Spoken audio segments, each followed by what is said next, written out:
Hi guys, welcome to another lesson where we are going to talk about automating tasks involving multiple applications. This is mostly going to be a type of lecture, information type of lesson. So scripting was defined at the start of this section as coordinating the actions of other programs or applications to perform a task. So far, you have seen several enabling modules that can help you to interface with these external programs, but the bigger picture of how to automate a full workflow has not been discussed. Normally, when you approach a workflow automation project, you look at what the human process is. You identify the systems used and the actions taken. You look at the input and output data. You then try to replicate that using whatever automation options are available for each system and process. And you should take one other step before jumping in too quickly, and that is to eliminate any steps that are done purely for the human user's convenience. For example, formatting data into a more readable layout when the data is only an intermediate result. If the computer can read the data without the formatting, it's an unnecessary step. Once you have identified the necessary steps, along with the systems and tools to be used, you can look at the automation options. So this section considers some guidelines that should minimize the pain in developing such multi-application scripts. As a general rule, use the following techniques in the order discussed. First is using Python first.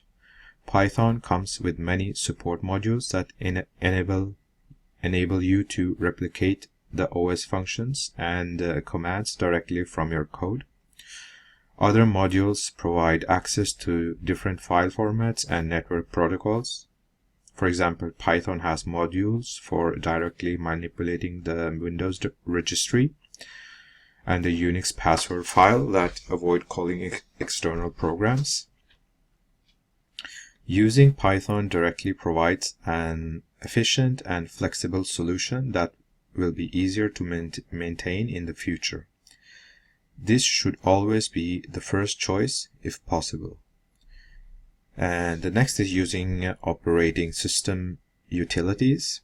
The OS provides many tools and commands for performing system administration. Many of these tools have command line interfaces, CLIs as they are called, that make them easy to call from Python code using their subprocess module. Tools that operate without interaction are the easiest to work with, even if this means using data files as an intermediate step, because the files can be used as a recovery point should the process fail, and you should simply restart with the last successful step.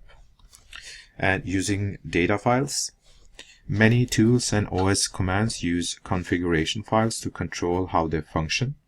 By creating or modifying these configuration files prior to running the command, you can often control the behavior without the complexity of interacting with the processes in real time.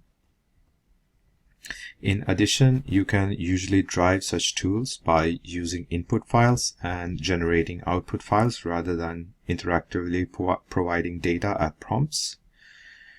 You can build such files or read them using Python code, and you have seen how Python modules can assist in parsing many common data formats. And the next one is using a third-party module.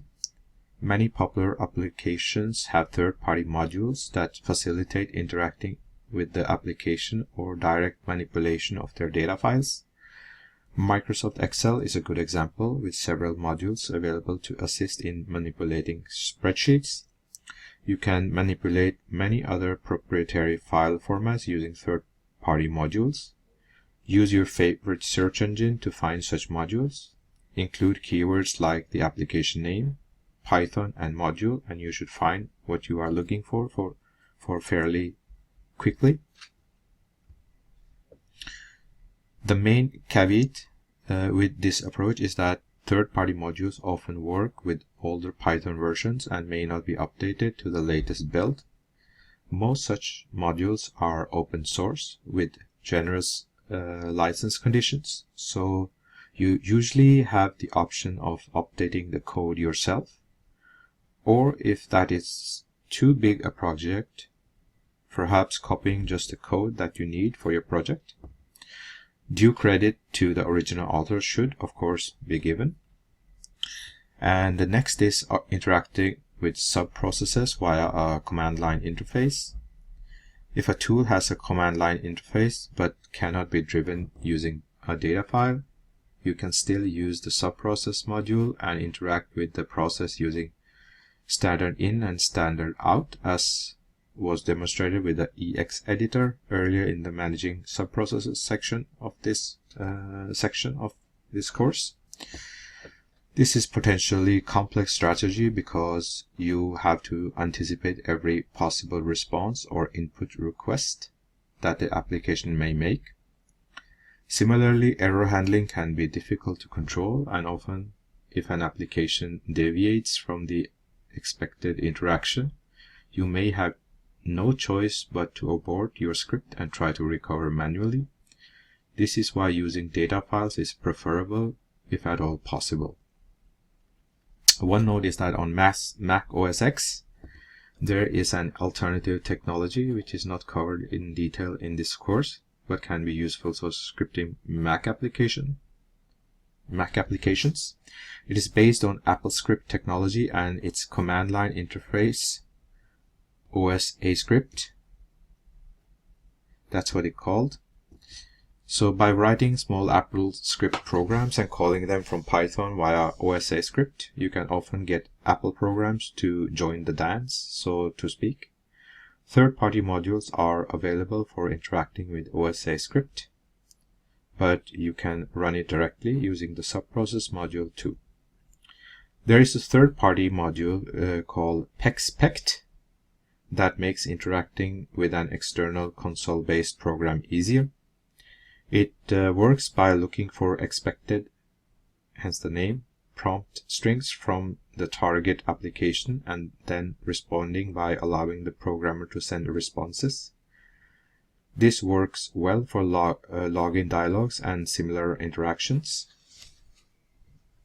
And the next point is using web services for server-based applications. Some applications provide web services as an interface option. This is often an attractive alternative to using a third-party module, although the trade-off is often slower performance and the added complexity of parsing the XML or JSON data format used by such services. Web services are discussed in more detail in a later lesson section here in the course. And the next point is using a native code API. If the application you need to control offers a C library as an API, you can use C types to access it from Python. The biggest problem you're likely to face with this approach is finding good documentation for the API. If documentation exists, this can be a very effective technique, but if not, it can involve a lot of painful trial and error. The Python interactive prompt is an invaluable tool in these scenarios. For Windows application, you can often find a COM interface and access that via the Win32 package. As with using C types, the lack of documentation is often the biggest obstacle. And the last point is using GUI robotics. The final option for the GUI applications with no API is to interact with the GUI itself by sending user event messages to the application. Such events could include key presses, mouse clicks, and so forth. This technique is known as robotics because you are simulating a human user from your Python program. It is really an extension of the native code access described in the previous section, but operating at a much lower level. This is a frustrating technique that is very error prone, also very vulnerable to changes in the application being controlled. For example, if an upgrade changes the screen layout, your code will likely break. Because of the difficulty of writing the code, as well as well as the fragility of the solution. You should avoid this unless every other possibility has failed. So that it is for this this section of the course. We are finished with the scripting part, power of scripting with Python. And to sum this up, so this section looked at how to automate tasks involving several different applications or OS utilities. You saw that Python's standard library contains several powerful modules to assist. In this, the os.path, shuttle, and glob modules, for example, can provide much information about computer resources and help you manage files directly from within Python. The subprocess module provides a mechanism to launch and interact with command line programs from within your scripts. The time, datetime, and calendar modules can assist with time-related tasks and calculations. The time.sleep function can introduce a pause to your script's execution while waiting for other processes to complete. You also saw that common data files can be generated or used as input by applications and can be created or read by Python using modules such as CSV, config parser, HTML-lib, and XML.E3. If no other form of access is available, it may be possible to use C types to access C functions exposed by dynamic libraries. On Windows, similar functions exposed as a COM interface may be available, and the PyWin32 modules simplify access somewhat. These techniques are usually more complex than using data files or calling subprocess functions.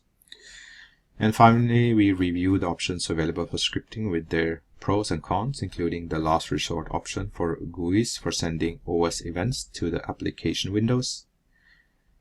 This last option is fraught with difficulty and should only ever be used when all other means have been explored and exhausted. So thank you guys for following me for so far, and I will see you in the next section when we are going to work with data management with Python and start to interact and creating databases and creating applications using those databases. So it will be fun. So see you in the next section.